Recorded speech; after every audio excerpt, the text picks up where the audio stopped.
Welcome to the Shantae Nicole podcast. And this video is messy, so buckle up. Now, I discovered this through just, looking at other people's relationships and what I hear and see in social media like everybody else. And it seems like a lot of people spend time on trying to micromanage their partner, making sure they're not cheating, paying attention to, are they liking people's videos, are they liking people's pictures, who they're talking to on the phone, etc., etc., etc.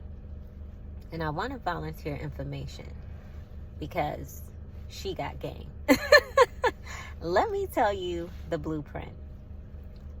You only have one or two options in every single situation, whether it's a friendship, a relationship, a job, etc., etc.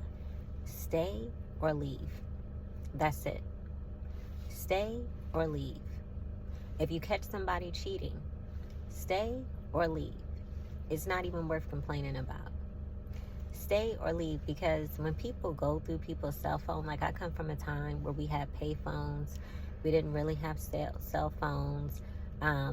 We had pagers, right? You just had to trust the person. They said they was at work, you had to trust them. They said they was at a friend's house, you just had to trust them. People would call your house phone and leave a voicemail on your answer machine. And if they didn't check their voicemails on their answer machine, some of them would only hold like 20 voicemails. It just depends on what machine. And then if it got too full, you couldn't even leave a message. So the person didn't even know you called. If you're dating someone or have a family member who doesn't have caller ID, they wouldn't even know you called. If you were dating someone who didn't have call waiting and someone at their house is on the phone, you call them and their line is constantly busy, right? I come from a time where the things that people start arguments over or pick fights over, these are luxuries, right? And so focus on making your person want to be with you, want to stay faithful to you, want to come home to you, right? The less arguments you have, the better your relationship is going to be. Whoever needs to hear that. Happiness is internal. We live in a time where people are not in control of their emotions because they have not done the work. And a lot of times people want to get into relationships, situationships, sneaky links, whatever that looks like. And they want to focus on somebody else's flaws and make it that person's responsibility to make them happy. And happiness is internal. It doesn't matter what somebody says or what somebody does. I'm going to choose to smile. I'm going to choose to be happy. I'm going to choose to look at this as an opportunity to grow, as an opportunity to have discipline, as an opportunity to be in control of my emotions, as an opportunity to look at how far I've come, right? As an opportunity to process my emotions, right? As an opportunity to cut some people off and exit out of their life, right? As an opportunity to create boundaries. And so I want to volunteer this information. I hope and pray it's a blessing to you. You only have control over yourself. There's people who pick fights and start arguments and just look for a reason to be mad, right? And people will give you advice and tell you to leave a situation.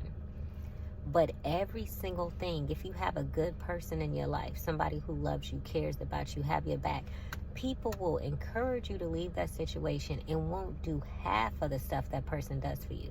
They just want you to be in the boat with them. That part. And they never tell you that. There's some people will tell you, I wouldn't put up with that, but they've never had that opportunity to put up with it. They've never been in that position. They've never had the opportunity to attract what it is they say they want. It's not about attracting. It's about keeping and maintaining.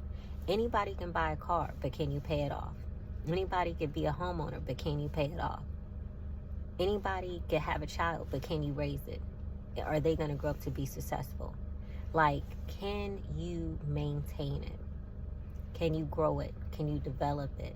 Can you nourish it? Right?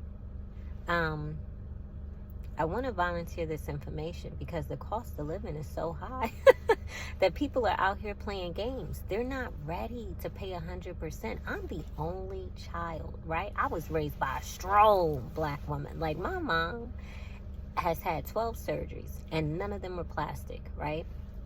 And so her twin brother was a Marine, right? I come from a military family. Like, 2 of my first cousins are in the Air Force. I have a cousin that's been to Iraq twice.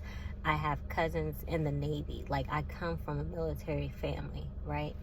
And so I'm used to paying for things by myself. I'm used to doing things by myself. And I think sometimes I make it look easy, right? Easier than what it is. So easy to the point where some people be like, well, I ain't got to put up with this. Look. Let me volunteer some information. I'm used to it. See, when you're used to something, it's like breathing air. It's a part of your everyday.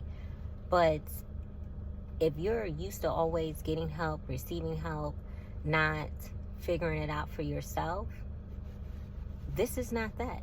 Like, some people work better with a 50-50 relationship. Some people work better, living with someone and figuring it out because they have a mother, a father, brothers, sisters, they come from a real family. I'm the only child. It was just me and my mom, and I don't know my dad.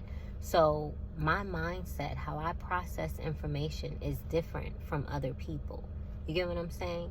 So play nice in the sandbox, because 2 incomes are better than 1. I hope and pray that this message has been a blessing to you. Stop checking phones, because you can't stop nobody from doing what they want to do anyway. You either stay or you gonna leave. But that's your only option. God bless you. Jesus Christ loves you. Bye-bye.